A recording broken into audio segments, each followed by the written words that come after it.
erosion, we used those little dice to make houses that had to withstand a torrential downpour of rain. Well, we learned about erosion. And I thought this time we could learn about something that goes with that and is sometimes mistaken for erosion. But it's not erosion. It's called weathering. Can you say weathering? Weathering. But it doesn't really have anything to do with the weather. It has to do with the land, the earth, the rocks, and elements, and humans, and chemicals, and animals, and lichens, which are kind of like plants, and all sorts of stuff. Weathering is really, really cool. So I thought today we could learn about weathering. What do you think? Yeah? Okay, let me teach you some stuff first, and then we'll do some really cool experiments. So get ready, here we go. All right, so I told you about weathering, sort of. Weathering is the process of breaking down rocks over time. We're going to talk about how those rocks can break, but weathering is the actual act of the rocks breaking down. Erosion is the movement of broken down rocks and soil. Now, one is the act of the rocks actually breaking, and then erosion is the rocks moving. And they both have to do with wind, water, gravity, and ice. So with erosion, we talked about how water can move soil and move the soil from one location to a different. Well, weathering is how rocks are broken down, from large rocks to smaller rocks and eventually to sand and soil. And that can happen a few different ways. And those are the experiments we're going to do today. All right, you guys want a sneak peek at our experiment materials today? A sneak peek, haha, get it? Okay, ready? I'm going to show you. You guys, today we're going to use cookies, rocks, and vinegar to learn about 2 different kinds of weathering. How exciting is that? All right, let's get started. All right, so we got to talk a little science first. Ready? Here's our definition. Weathering. Weathering is the process in which materials break down. Now, there's a couple different kinds of weathering. It gets a little tricky. First, we have physical weathering and we have chemical weathering. Physical weathering is caused by water, wind, ice, gravity. But it's also kind of and actually created by mechanical and biological factors. Biological factors of physical weathering are animals, insects, roots, and humans and lichens. Now, mechanical weathering is also physical weathering, and that's where rocks physically break down by something physical, like a hammer breaking a rock, or a machine or tool breaking a rock. And then we have chemical weathering, and that is caused by rust, water, acid rain. Some sort of chemical reaction happens. Now, let's talk a little bit more about those, because that's really what we're going to learn about today. First, we're going to talk about physical weathering. All right, ready? Remember, physical weathering, water, wind, ice, gravity, animals, humans, breaking down of rocks. All right, so first we're going to learn about physical weathering. And I'm going to show you something. Physical weathering is the disintegration or reduction in size of a rock. It does not change its chemical composition. I'm going to give you a really cool example of physical weathering. Now, let's pretend my paper was a rock. Now, this paper is a piece of paper. If I tear it in half, it's still a piece of paper. It doesn't change. I mean, it's a ripped piece of paper, but it doesn't change. And I can keep ripping it into smaller pieces and smaller pieces. And like smaller pieces, oh, I can still rip it. Oh, smaller pieces. It's a little hard to rip. And smaller. And I kind of, anyway. One more time. No, that's it. Anyway, it's still paper. No matter how small my pieces get, it's still paper. So physical weathering is the breaking of rocks without actually changing them into not being the same kind of rock. So a rock breaks down, but it's still that kind of rock. it's not actually changed, it's just made smaller. So that's physical weathering. Let's try an experiment to do some physical weathering of our own, shall we? Let's do it. All right, so physical weathering is the breaking down of rocks without changing their composition, without changing their chemical makeup. Now, for our experiment, we're going to need wind, which is going to be our straw. We're going to need water, which is also water. And we're going to need a toothpick of some size, which is going to be our physical or mechanical breakdown, like humans or animals or plants and roots that break down rocks. And we're going to use a cookie. A cookie is going to be our rock today. How cool is that? So you need a cookie, a plate, a straw, some water, or an ice cube if you want to try using ice to break down your rock, and a toothpick or some sort of tool that'll help you break down your rock, or a cookie. All right, so let's do our physical experiment.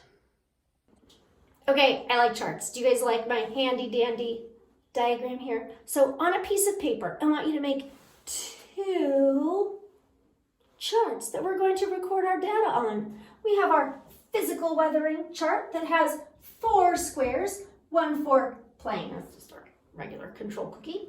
And that's our straw, which is wind. Our toothpick represents mechanical weathering, and our water square that will represent water weathering. And then our second experiment is going to be chemical weathering. And you're going to make 1, 2, 3, 4, 5, 6, 7, 8 squares.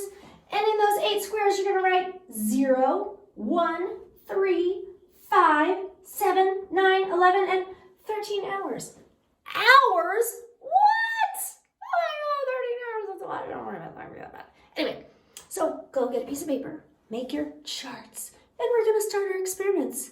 Yeah? Okay, let's go. Go. Fast. Hurry. Jump, jump, jump. Go, go, go, go. Hurry, hurry. Okay, did you draw your chart? Okay, well, I'm assuming you drew your chart. So the first thing you have to do is we have to draw our cookie and what it looks like before any weathering changes have happened. So I drew our cookie, and my cookie has 1, 2, 3, 4, 5, 6, 7 chocolate chips, and it has a couple of like cracky spots, and then it has some little crummy spots. They're kind of like sand. So I drew my cookie, and it's on my plate, and now we're going to conduct our first experiment. We're going to conduct our wind experiment and see if wind physically changes our rock. Ready? Let's do this. All right, so we have our 2 rocks. We have our cookie rock that's our control that we're not going to do anything to. And then we have our cookie rock that we are going to attempt to blow some wind at and see if it creates any physical changes. Okay, ready? Here we go. Whoa, did you see that? What happened to the little rocks? They blew off. They blew all over the place. Kind of changed how it looked now, didn't it? Okay, well, now we gotta document that. Let's go draw that on our chart. All right, same cookie, but the wind weathering got the little crummy pieces off. It blew some of my little rocks off. Let's now try the toothpick, which is mechanical weathering.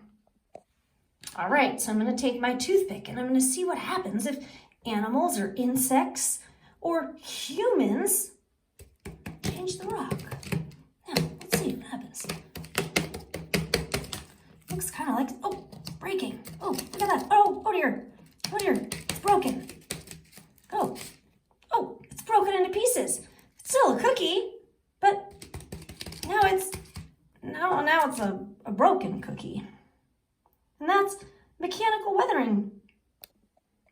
So we've added that to our chart, and you can see that it still has the same amount of chocolate chips, and it's just in smaller pieces. Now we have our final experiment to conduct. Water.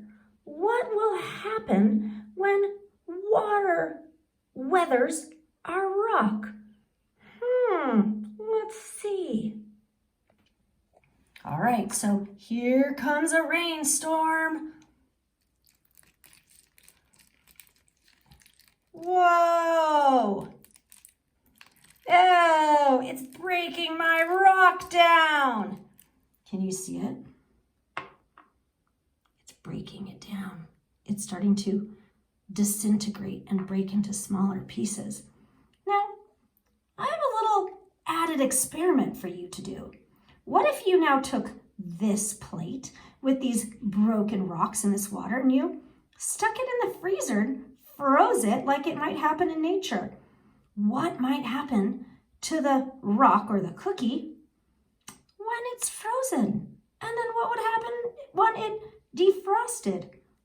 Why don't you guys try that and let me know what happens?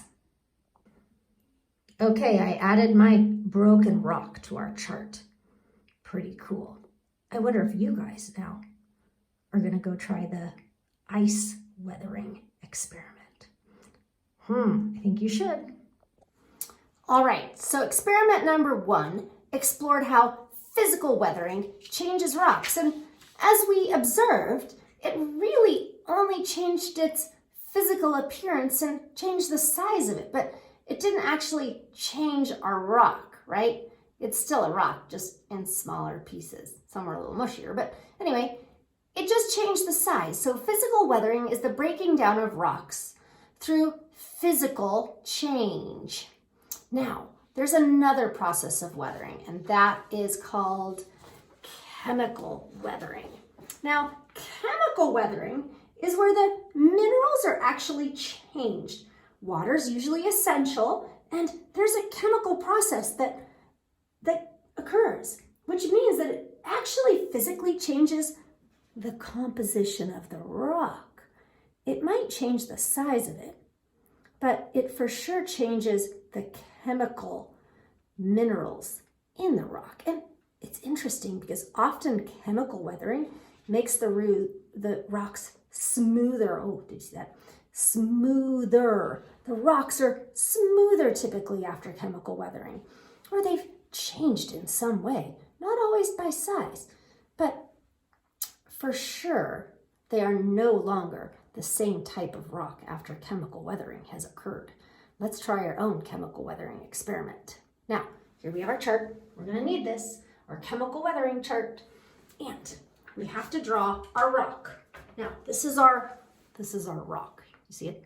It's kind of a heart shape. I thought it was kind of cute. So we're going to draw our rock here. Because that's kind of what it looks like in the 0 hours, because that's what's going to happen when we start our experiment. You guys ready? Let's start our chemical weathering experiment. Okay, so besides our chart, we need 3 things for this experiment. We need a rock from the garden, we need a cup, and we need some vinegar in order to conduct our chemical weathering experiment. And now, the kind of rock you choose, they're usually better if they're soft, whitish, grayish kind of rocks, just because the chemical reaction happens a little bit faster in those.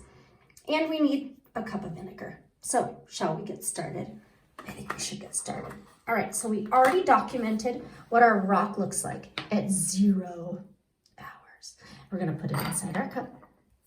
And then we're gonna take our vinegar and we're going to pour it over our rock. Oh my gosh, you guys, what's happening? What's happening? A chemical reaction is happening. Can you hear it? The rock is changing. Chemical weathering is occurring.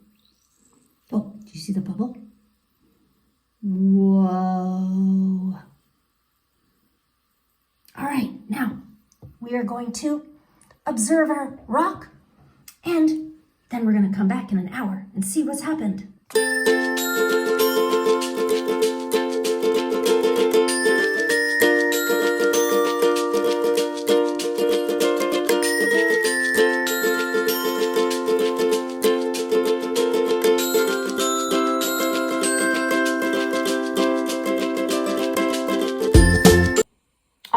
scientists, so it's been an hour of chemical weathering occurring between our rock and our vinegar. And can you observe there are little bits of rock floating inside? And if you look closely, there are little bits of broken rock at the bottom. And there are still bubbles coming from our rock.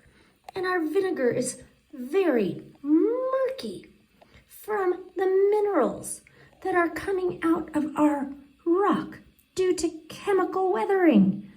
All right, we're going to come back in 2 hours and see what else has happened. You didn't think I was going to forget to document our observations, did you? No way! All right, so we got to draw a rock. And we got to draw little bits of rock floating around. It's kind of murky, so I'm going to sort of make it a little, because the vinegar is kind of murky.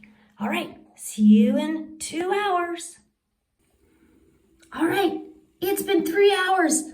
It's even murkier in there now. And look at all that chemical reacting going on. And there's more little rocks, little pieces of rock floating around. And there's even more little bits of broken down rock at the bottom there. And look at all that chemical weathering going on. That's amazing. All right, we're gonna document our observations and keep on observing. All right, so Dr. Gross fast-forwarded time a little bit. I did some observations while you guys were busy, and 13 hours later, we're ready for our final observation. I want to tell you something. Every 2 hours, I observed our chemical weathering cup, and every observation, I noticed there was more soil, silt, and broken down rock at the bottom of the cup, and the rock seemed to be getting smoother and smoother. The vinegar stayed murky, and the bubbles kept coming out of the rock, but there was for sure more broken rock at the bottom, and the water was murkier. So now let's see what our rock looks like after 13 hours sitting in vinegar undergoing chemical weathering. All right, so there's our cup after 13 hours. There's a lot of soil at the bottom. Can you see it? A lot of broken down rock. And there's still some bubbles coming out of it. Let's take our rock out and observe if it has changed at all. All right, so there's our rock that just underwent chemical weathering. It's much smoother. Its color has changed a little bit. Granted, it's wet, but some of the dark colorations that were there are gone, and the texture is much smoother now. Look at that. Most of the rough ridges that it had have rounded over. Isn't that so interesting? I think it's fascinating. All right, scientists, so today we learned the difference between erosion and weathering. Remember, erosion is where the broken down rocks and soil are moved from one location to the next by wind, water, or other elements or humans, whereas weathering is the breaking down of rocks through physical changes, but it doesn't actually change the rock other than the size, or chemical changes. All right, so before we go, I just want to review something. Weathering, physical, chemical, and then physical is biologic, which is animals, roots, insects, humans, lichens, and mechanical is the actual physical breaking down of rocks. And then chemicals, where they actually change, and oftentimes that's caused by rust, water, or something called acid rain, which is kind of like vinegary rain, but it's rain that has chemicals in it, and that changes the rocks. So go find some rocks, see if you can break them down through physical weathering or chemical weathering. Let me know what happens. Super cool.